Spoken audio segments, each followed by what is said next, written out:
Greetings, Dodia.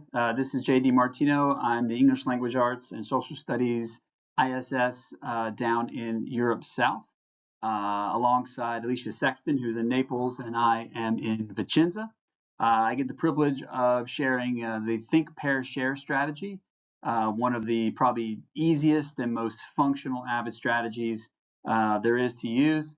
Minimal planning, and it's quick to interject a student-centered blast of energy into everything you do. So we're going to run through it pretty quick, simple 3 steps. So let's get started.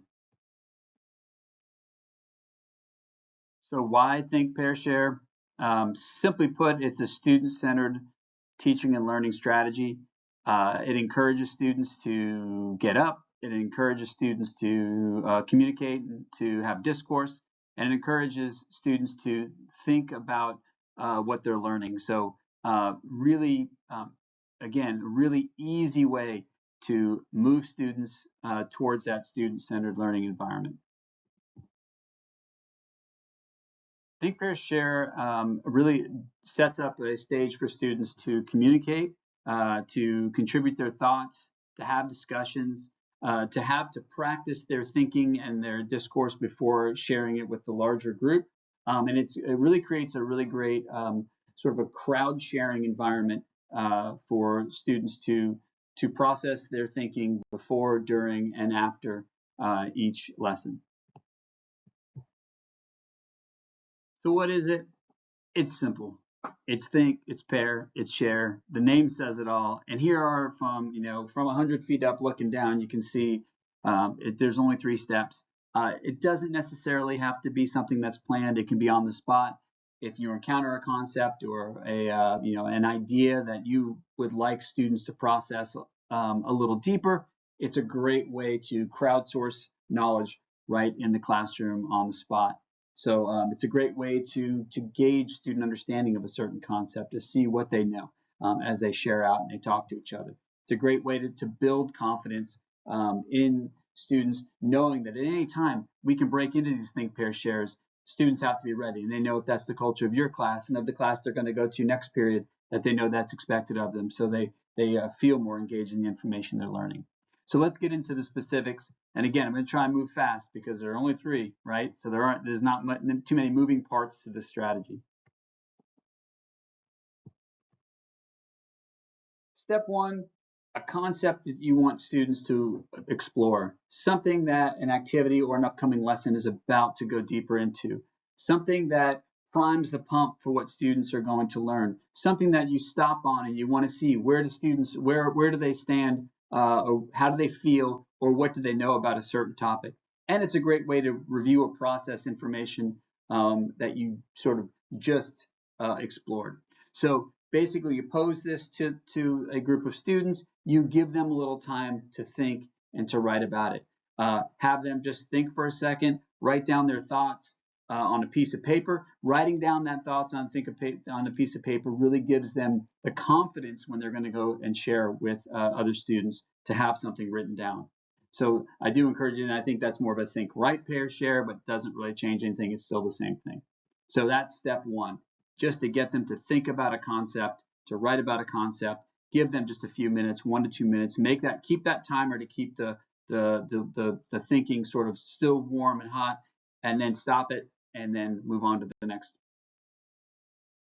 So step 2, once the students have completed step 1, and that's just that 1 to 2 minutes of thinking about and writing about a concept, and once they've done that, they process a little bit of that internally, individually, and now you say either find a partner, you can pair them with specific partners, and give them about 3 to 5 minutes just to talk about it. You can even time it within there and say, I'm going to give it 1.5 minutes for one, 1.5 minutes for the other, or however you want to do it. 2 minutes one student, at the end of 2 minutes the next student talks, so that no one's dominating. But there are different ways to do this. You can do it spontaneously, find a partner, find your favorite shoulder partner, find someone different. You can use any strategies you want, but the idea is that they think individually, they write individually, and they get together and they share it with a partner. And to finish out this very simple strategies, you basically just bring the whole class back together again, and then call on students or ask students to share out what they discussed in their pairings.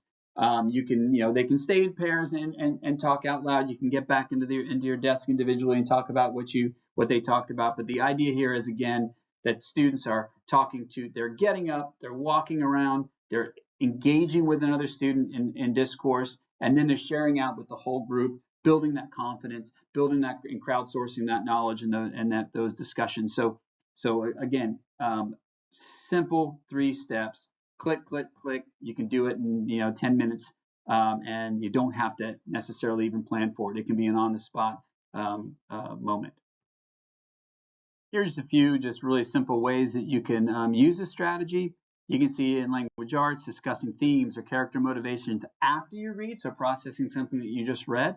In social studies, maybe before you're about to engage in a concept, some political, historical theme or movement or an event, and engaging what students know, or maybe even just warming up their thinking before getting into a specific topic, giving that schema or that framework for what you're about to learn. In math, solving word problems collaboratively, or in science, having students formulate hypotheses before engaging in an experiment. So a couple quick tips. I think I mentioned these a few slides back, but setting specific time limits, letting students know how long they're going to have to talk. Maybe each student in each group gets a certain amount of time to talk, and letting them know, because it's really easy for discussions to go off into all different directions if you don't have some really clear time limits. And then just, you can throw in those flexible grouping strategies by pairing students strategically with people that they work better with, or having certain ways that you group them. Again, just I like to do it spontaneously, 2 or 3 times in a class period, just to really keep that novelty and that fresh and that energy moving, and having students process information through discourse. So that that's a good way to really keep students going. But big picture, it's 3 steps. It's simple. This isn't changing the game. This isn't something new. This is something that is just a really, really easy way to integrate student-centered learning and teaching into your classroom every single day, with minimal to no planning, but with maximum effect for students. And stay tuned to the next slide for a nice little example of this strategy in the classroom. So thanks for listening. Thanks for hanging out, and I'll see you all soon.